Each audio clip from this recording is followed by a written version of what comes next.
السلام علیکم ورحمۃ اللہ وبرکاتہ۔ رب اشرح لی صدری ویسر لی امری واحلل عقدۃ من لسانی یفقہوا قولی۔ ربنا زدنا علما اللہم فقہنا فی الدین، آمین۔ ہم نے آیت نمبر 200 تک سورہ البقرہ پڑھ لیا تھا۔ ان آیات میں ہم نے پڑھا تھا کہ تم پر کوئی گناہ نہیں کہ دوران حج اپنے رب کا فضل یعنی روزی تلاش کر لیا کرو، پھر جب تم عرفات سے واپس لوٹو تو مزدلفہ میں مشعر الحرام کے قریب ٹھہرو اور اللہ کو یاد کرو اور اس کا ذکر اس طرح کرو جیسے کہ اس نے تمہیں ہدایت کی ہے، ورنہ اس سے پہلے تو تم لوگ بھٹکے ہوئے تھے۔ پھر تم اس جگہ سے واپس لوٹو جہاں سے اور لوگ لوٹتے ہیں، اور اللہ سے استغفار کرتے رہو، اور بہت زیادہ معاف کرنے والا ہے اللہ تعالیٰ اور مہربان ہے۔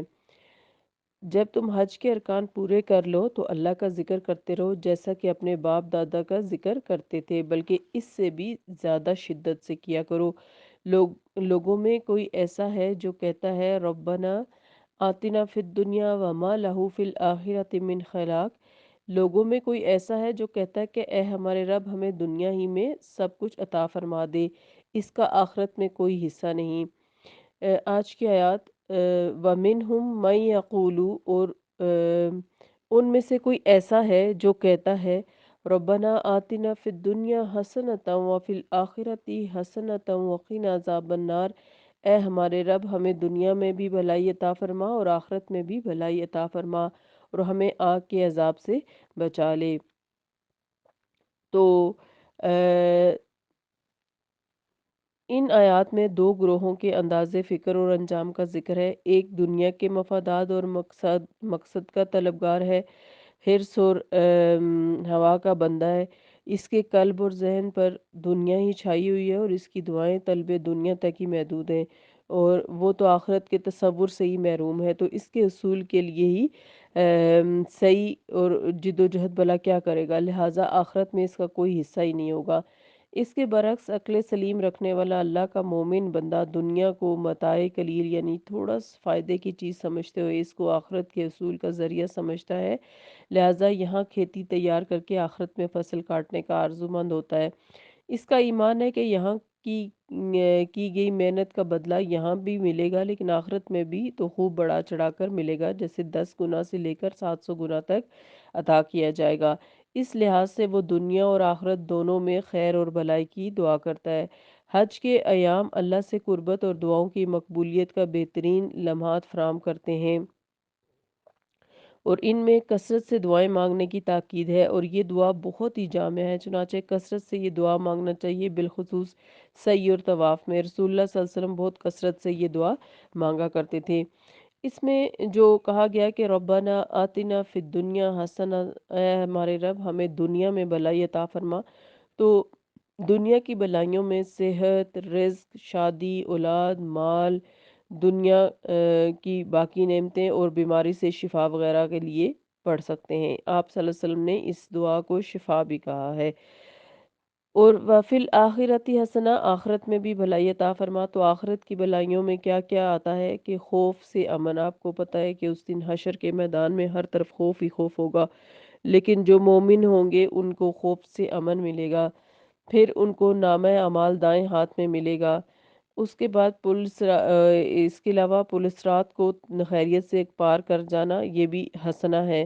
جنت کا حاصل کر لینا، یہ بھی حسنہ ہے۔ اور سب سے بڑھ کر اور سب سے اہم بات جو ہے وہ اللہ سبحانہ و تعالیٰ کا دیدار ہوگا۔ یہ سب چیزیں آخرت کی حسنہ میں آتی ہیں، تو یہ ساری چیزیں اپنے ذہن میں رکھتے ہوئے ہمیں یہ دعا کرنی چاہیے کہ ربنا آتنا فی الدنیا حسنۃ وفی الآخرۃ حسنۃ وقنا عذاب النار۔ ایک تو دنیا کی بھلائیاں مانگیں، دوسرا آخرت کی بھلائیاں، اور شفا کے طور پہ بھی اس دعا کو آئندہ آپ مانگیں۔ آج آپ کو اس دعا کی اہمیت کا پتہ چل گیا ہے۔ پھر آگے کہا جا رہا ہے اولئک لہم نصیب مما کسبوا واللہ سریع الحساب۔ یہی لوگ ہیں جن کے لیے ایک حصہ ہے اس میں سے جو انہوں نے کمایا، اور اللہ جلد حساب لینے والا ہے۔ یعنی دعا کے ساتھ کوشش کرنا بھی ضروری ہے۔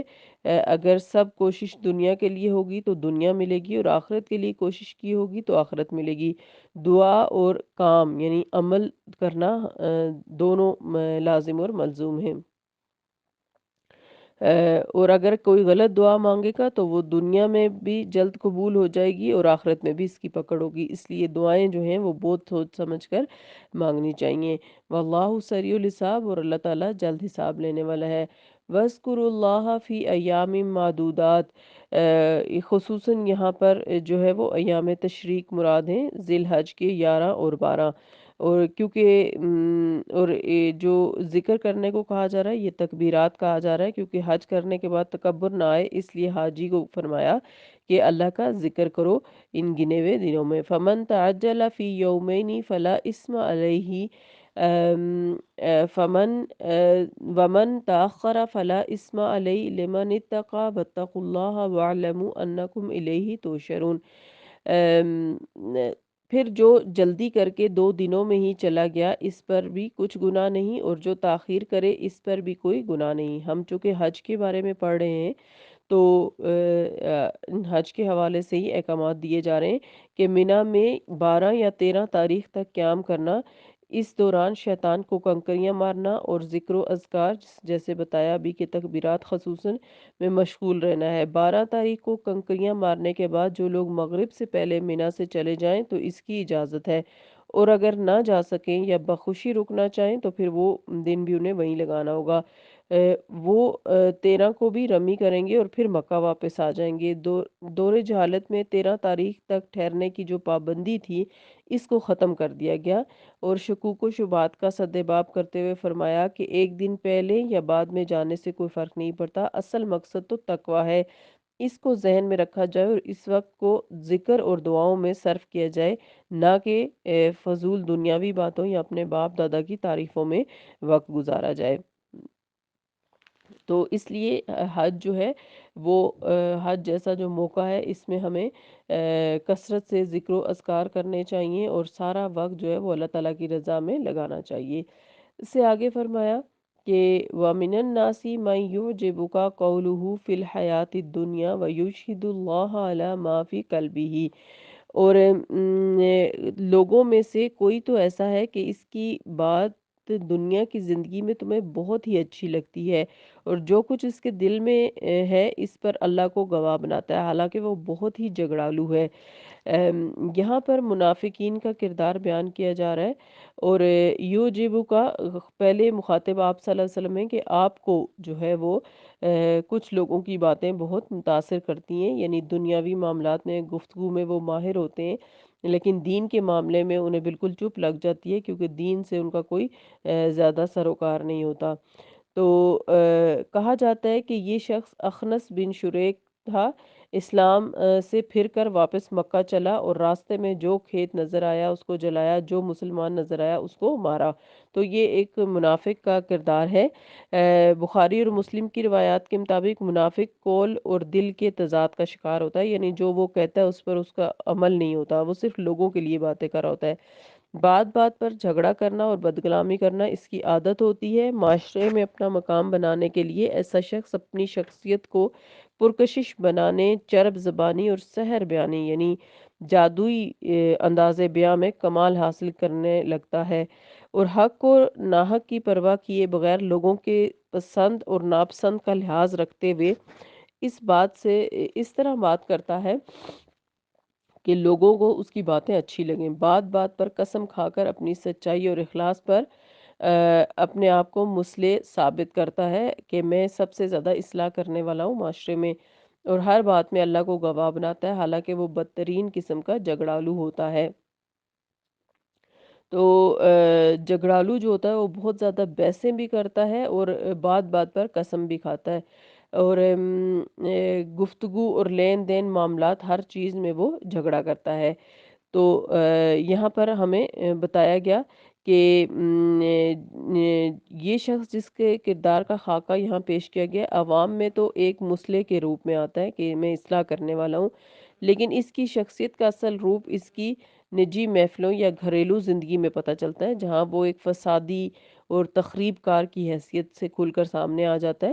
وہ عوام میں سے اپنے ہمزوگ چھانٹ لیتا ہے، یعنی جو اس کی لائک مائنڈڈ لوگ ہوتے ہیں اس کی طرح کی سوچ رکھتے ہیں، پھر ان کے ساتھ ہی نجی محفلیں وہ منعقد کر کے مسلم معاشرے میں فساد اور اختلاف پھیلانے کی منصوبہ بندیاں اور سازشیں کرتا رہتا ہے، اور اصلاحی تحریک کو نقصان پہنچانے میں کوئی کسر اٹھا نہیں رکھتا۔ ایمان والوں کو ہوشیار کیا گیا ہے کہ وہ ایسے ناپسندیدہ عناصر سے پوری طرح باخبر اور محتاط رہیں اور ان کے فریب میں ہرگز نہ آئیں۔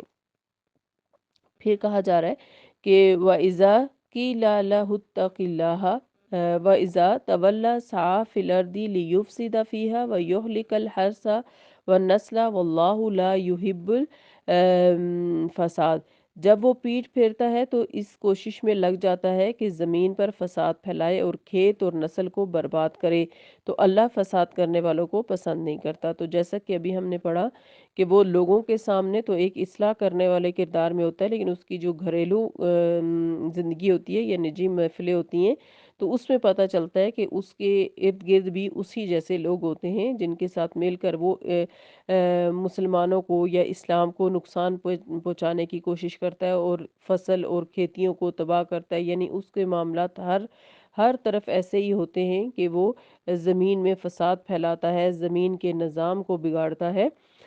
پھر اگلی آیت میں فرمایا وَإِذَا قِيلَ لَهُ اتَّقِ اللَّهَ أَخَذَتْهُ الْعِزَّةُ بِالْإِثْمِ فَحَسْبُهُ جَهَنَّمُ وَلَبِئْسَ الْمِہَادُ۔ اور جب اس سے کہا جاتا ہے کہ اللہ سے ڈر تو عزت نفس اسے گناہ پر ابھارتی ہے، اس کے لیے بس جہنم ہی کافی ہے اور وہ بہت ہی برا ٹھکانہ ہوگا۔ تو یہ بات جب کسی نے عمر رضی اللہ عنہ کو کہی تھی کہ اتق اللہ، تو انہوں نے جو ہے وہ عاجزی سے اپنا گال مٹی پر رکھ دیا تھا۔ لیکن اس طرح کے شخص جس کا یہاں پر ذکر ہو رہا ہے یہ سب سے بڑا گناہ گار ہوتا ہے۔ ابن مسعود کے مطابق سب سے بڑا گناہ یہ ہے کہ کسی کو اللہ کا نام لے کے ڈرنے کو کہا جائے اور وہ اس بات کو اہمیت نہ دے، تو یہ جو شخص ہے اس کے اوپر انا طاری ہو جاتی ہے، یعنی جب اسے اللہ سے ڈرایا جاتا ہے اور انجام بد کی طرف متوجہ کیا جاتا ہے تو نصیحت سننے اور اس کا اثر لینے کے بجائے وہ انانیت کش ہے اور جھوٹی عزت نفس اور ذاتی وقار اور دنیاوی مفادات کو مسئلہ بنا کر ضد اور ہٹ درمی سے اپنا دفاع کرنے لگ جاتا ہے یا متکبرانہ انداز میں رخ پھیر لیتا ہے۔ تو ایسا کردار جو ہے کوئی بھی ہو سکتا ہے معاشرے کے اندر جو اپنے آپ کو بڑی چیز سمجھتا ہو اور اپنی بات منوانے کا عادی ہو اور خود کو زیادہ نمایاں کرنے کا شوقین ہو، خود پسند انسان ہو، تو اس کی باتیں تو متاثر کن ہوتی ہیں، لیکن عمل ایسا ہوتا ہے کہ اس کے عمل سے انسان ہی نہیں بلکہ ہر کام کاج، زمین، کھیتی، جانور، ہر چیز جو ہے وہ فساد کا شکار ہو جاتی ہیں۔ تو اللہ تعالی ہمیں ایسے لوگوں کے فساد سے محفوظ رکھے اور ہمیں خود بھی اس طرح کی منافقانہ روش کو اختیار کرنے سے بچائے۔ اللہ تعالی ہمیں قرآن پاک کا بہترین علم عطا فرمائے اور اس کے مطابق زندگی گزارنے کی توفیق عطا فرمائے۔ آمین۔ سبحانک اللہم و بحمدک نشہد ان لا الہ الا انت نستغفرک و نتوب الیک۔ السلام علیکم ورحمۃ اللہ وبرکاتہ۔